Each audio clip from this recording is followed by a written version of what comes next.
fokus. Sebelum kita mulai pembelajaran, ada baiknya kita berdoa. Siapa yang mau memimpin doa kita? Ayo, Bu. Ibu Jenny. Siapa? Ayo. Jenny, Bu. Baiklah, biar saya memimpin.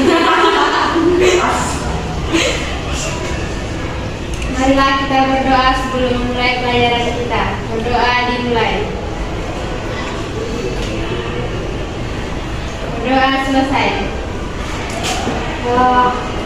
Kira-kira tahu nggak hari ini kita mau belajar apa? Enggak, Bu. Masa nggak kelihatan? Tahu, Bu, perkembangan kehidupan kekerasan. Yang lebih semangat, kayaknya kalian kurang semangat nih hari ini. Iya, Bu. Kita mulai dengan ice breaking dulu lah. Iya, Bu. Sebenarnya ini gampang aja sih ice breaking-nya, cuma tepuk-tepuk aja. Kalian berdiri apa duduk? Sini, Bu. Aizen berdiri. Ice breaking-nya tuh gini, kalau ibu bilang tepuk satu, tepuknya kayak gini. Tepuk dua, gini. Tepuk tiga itu satu, dua, tiga. Tepuk empat, satu, dua, tiga. Itu satu aja nggak usah dibilang ya. Tepuk limanya. Gini, Bu. Nah, oke, kita coba dulu ya. Tepuk satu, tepuk dua, tepuk tiga, tepuk empat. Lagi, tepuk empat. Tepuk lima. Ada tepuk lima. Kan itu nama buku dari bukan perhatikan Ibu. Fokus ya ini. Masih lagi. Ya, tepuk lima.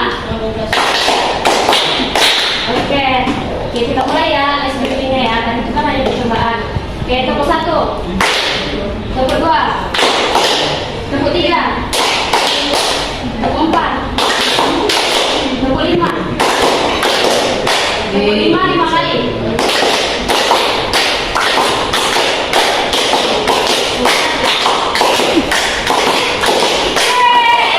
Oke, silakan itu. Kelas kamu. Terima kasih, Bu. Sebelum kita memulai pelajaran ada baiknya Bu aksen dulu ya. Zaini, Ayo, Bu. Nia, Hadir, Ibu. Rini, Ibu. Ayu, hadir Bu. Dan hari ini kita akan membahas tentang perkembangan kehidupan masyarakat pada masa kerajaan Islam. Sebelumnya kalian tahu nggak ada berapa kerajaan Islam di Indonesia? Banyak, Bu. Apa aja itu, Ayu? Nggak tahu, Bu. Tadi banyak, sekarang nggak tahu. Jaya. Islam, Islam. Kerajaan Islam. Pasai, ya, Kablah, ya, Rumah. Itu Islam, bunda. Islam. Ya, yang dibilang jadi tadi benar. Di sini kita akan membahas beberapa, mungkin nggak semua bisa dijelaskan pada pertemuan ini. Dari sini tujuan pelajaran kita itu dapat membandingkan perkembangan kehidupan dari masyarakat, pemerintahan dan budaya pada masa kerajaan-kerajaan Islam di Indonesia, serta menunjukkan contoh-contoh bukti yang masih berlaku pada kehidupan masyarakat Indonesia masa kini, kemudian mengolahnya menjadi informasi sehingga menjadi sebuah tulisan sederhana, baik itu secara tertulis dengan rapi dan bertanggung jawab. Nah, ini ada kerajaan-kerajaan Islam. Pertama kita membahas Kerajaan Samudra Pasai. Bisa dibaca nggak tulisannya? Agak kecil kali, Bu. Lagi zoom bisa nggak? Itu tadi Zoom. nggak bisa tuh nggak bisa besar. Nah, itu aja yang baca itu. Kerajaan pertama di Indonesia yang bercorak Islam adalah Kerajaan Samudra Pasai yang terletak di pantai utara Aceh pada muara Sungai Pasai. Kerajaan Samudra Pasai dibangun oleh Marasiu. Dia berhasil mempersatukan Samudra dan Pasai karena letaknya yang sangat strategis. Samudra Pasai berkembang dengan cepat menjadi pusat perdagangan dengan pusat studi Islam yang ramai. Ini ada kerajaan apa? Ini kelihatan nggak? Ya, kelihatan bulan. Bisa baca ya? Saya dulu. Yang lain dulu. Nanti ini udah pimpin dulu. Gantian dulu. Nia, Bu. Saya dulu. Nia, ini mana tuh? Nia, Bu. Asli tunjuk kawan aja. Ya, silakan ya. Kerajaan Malaka.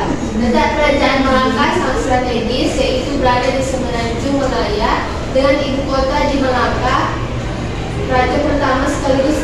Kerajaan Melaka adalah Iskandar Shah. Nama Iskandar Shah merupakan nama Islam yang diperoleh setelah memeluk agama Islam.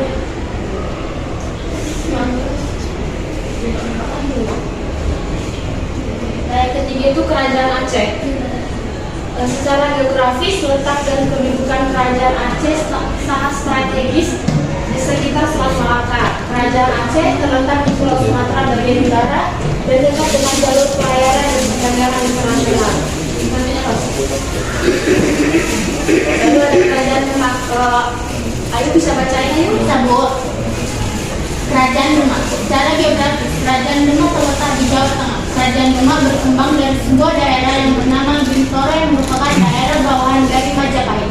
Raja pertama dan pendiri Kerajaan Demak adalah Raden Fata tahun 1500 sampai tahun 1518. Pada masa pemerintahannya dibangun Masjid Agung Demak yang pembangunannya dibantu para wali dan sunan. Kehidupan sosial masyarakat Demak jauh berbeda dengan kehidupan sosial pada masa Kerajaan Majapahit.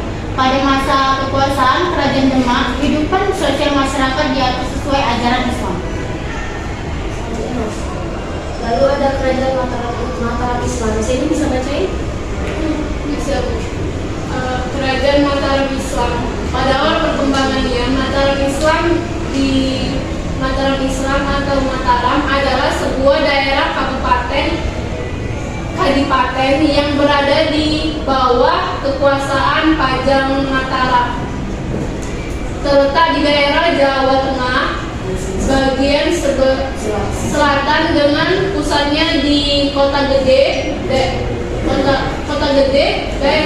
daerah Yogyakarta sekarang. Daerah Yogyakarta sekarang. Kerajaan pertama dan berdiri Kerajaan Mataram adalah Sutawijaya. Setelah Sutawijaya meletakkan dasar-dasar pemerintah Kerajaan Mataram. Lalu ini ada Kerajaan Banten yang secara geografis terletak di Jawa Barat bagian utara yang sekarang mungkin kita kenal dengan Provinsi Banten. Kerajaan Banten terletak di wilayah Banten di ujung barat Pulau Jawa. Raja pertama atau pendiri dari Kerajaan Banten adalah Hasanuddin. Pada masa pemerintahannya, penyiaran agama Islam dan perdagangan di Banten berkembang secara pesat. Lalu ada Kerajaan Goa Talu. Kerajaan Goa dan Talu merupakan dua kerajaan yang terletak di Sulawesi Selatan dan saling berhubungan baik. Kedua kerajaan tersebut kemudian lebih dikenal dengan Kerajaan Makassar. Perkembangan pesat Kerajaan Makassar tidak terlepas dari raja-raja yang pernah memerintah Kerajaan Makassar. Kehidupan sosial masyarakat Kerajaan Makassar berhubungan dengan ajaran agama Islam. Mayoritas masyarakat Makassar beragama Islam sampai sekarang.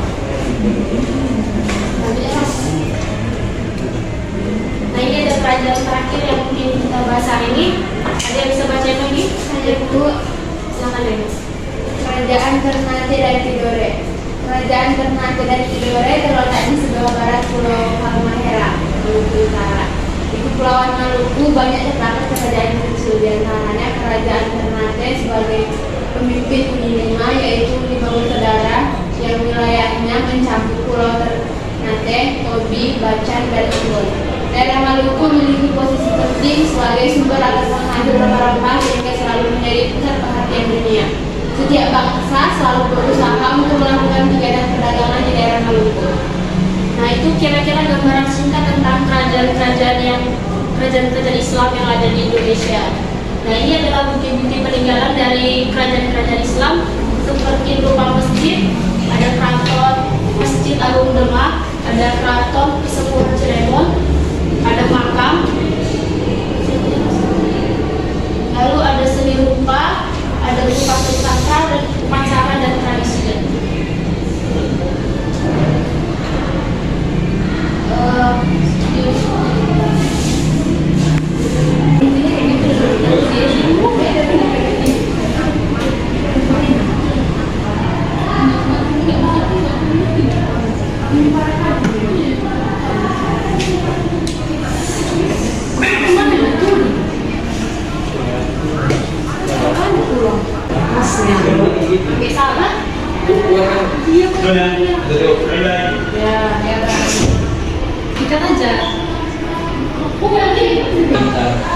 Ya gimana kira-kira dari video ini udah jelas nggak materi kita hari ini? Dari video yang ibu tampilkan, apakah materi kita hari ini sudah kalian paham dengan jelas? Sudah, Ibu. Nah, untuk menguji kepahaman kalian, di sini ibu punya lembar soal. Nah, ibu harap kalian bisa menjawabnya dengan benar semuanya ya.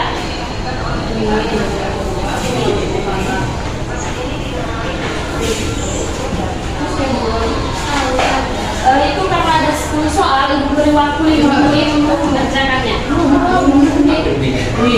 Aku ada di sana, hitungan 60 detik.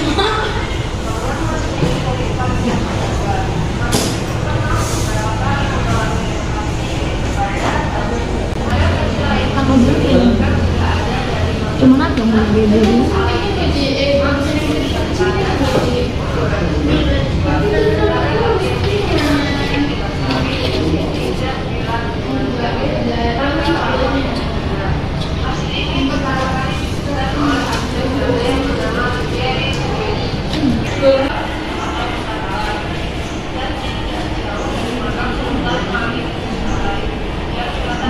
Bu yang di sini kok boleh? Ya silakan boleh Pak.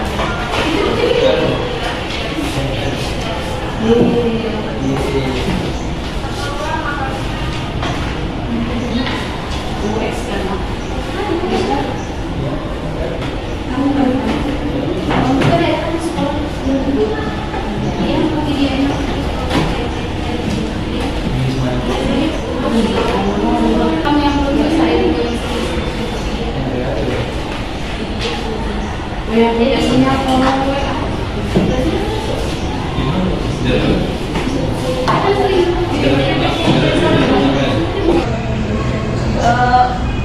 jadi sampai sini pertemuan kita hari ini. Untuk soal-soal yang kalian jawab ini akan ibu beritahu hasilnya minggu depan pada pertemuan selanjutnya. Nah, untuk menutup kelas kita hari ini, di sini ibu akan memberikan sebuah rangkuman, yakni Islam sangat berpengaruh di kehidupan masyarakat Indonesia. Budaya Islam terus berkembang sampai saat ini. Pengaruh kebudayaan Islam dalam kehidupan masyarakat Indonesia dapat kita lihat dalam keseharian masyarakat Indonesia. Banyak adat dan tradisi yang masih kita peringati pada kehidupan masyarakat pada masa kerajaan-kerajaan Islam di Indonesia. Banyak meninggalkan berbagai bukti peninggalan seperti masjid, keraton, makam, berbagai karya seni rupa dan seni sastra, serta upacara dan tradisi. Lalu untuk mengakhiri kelas kita tutup dengan doa yang dipimpin oleh Nia. Baik, untuk kelas kita marilah kita berdoa bersama dan kita masing-masing berdoa di hari apa? Berdoa sendiri. Terima kasih anak-anak. Assalamualaikum warahmatullahi wabarakatuh. Perkenalkan, nama saya Levi Ermayanti. Saya di sini sebagai absen pertama untuk menilai saudari Eviel Pinedayana Sidaputar. Untuk menilai penilaian RPP, LKPD, dan bahan ajar. Nah, untuk penilaian RPP sendiri sudah sesuai, namun ada sedikit kekurangan, yaitu tidak menyertakan keterangan sumber belajar yang digunakan, media pembelajaran yang digunakan, dan penilaian. Tidak melampirkan poin-poin penilaian seperti lembar pengamatan sikap spiritual, penilaian pengetahuan dan keterampilan, dan penilaian kegiatan diskusi. Kemudian untuk penilaian LKPD, pada LKPD sudah bagus, hanya saja tidak menyertakan kunci jawaban. Kemudian untuk penilaian bahan ajar, pada bahan ajar juga sudah baik. Sekian dari saya. Baik, perkenalkan sebelumnya nama saya Halimatu Safia Siregar. Di sini saya sebagai observer kedua untuk penilaian FI Sidaputar, di mana pengamatan terhadap proses pembelajaran dia sebagai seorang guru sudah cukup baik, di mana guru menggunakan fasilitas dan sumber belajar ketika mengajar. Yang kedua, guru mengkondisikan persiapan pembelajaran di kelas. Yang ketiga, guru melaksanakan pembelajaran yang sesuai dengan tujuan pembelajaran, sesuai dengan situasi siswa dan lingkungan siswa. Yang keempat, guru menggunakan alat bantu media pembelajaran yang sesuai dengan tujuan, sesuai dengan situasi siswa dan lingkungan siswa seperti PPT. Yang kelima, apakah guru melaksanakan pembelajaran dalam urutan logis? Iya, yaitu ada kegiatan awal, inti, dan penutup. Yang keenam, guru memberikan bantuan jika siswa mengalami kesulitan selama pembelajaran secara individu, kelompok, atau klasikal. Yang ketujuh, guru menggunakan waktu mengajar secara efisien. Yang kedelapan, guru menyampaikan tujuan di awal pembelajaran. Yang kesembilan, guru menanggapi pernyataan yang diajukan oleh siswa. Yang kesepuluh, guru menggunakan ekspresi lisan, tulisan, isyarat, dan gerakan badan yang wajar ketika melaksanakan pembelajaran. Ke-11, guru menciptakan dan memelihara ketertiban siswa selama pembelajaran. Sekian dari saya. Wassalamualaikum warahmatullahi wabarakatuh.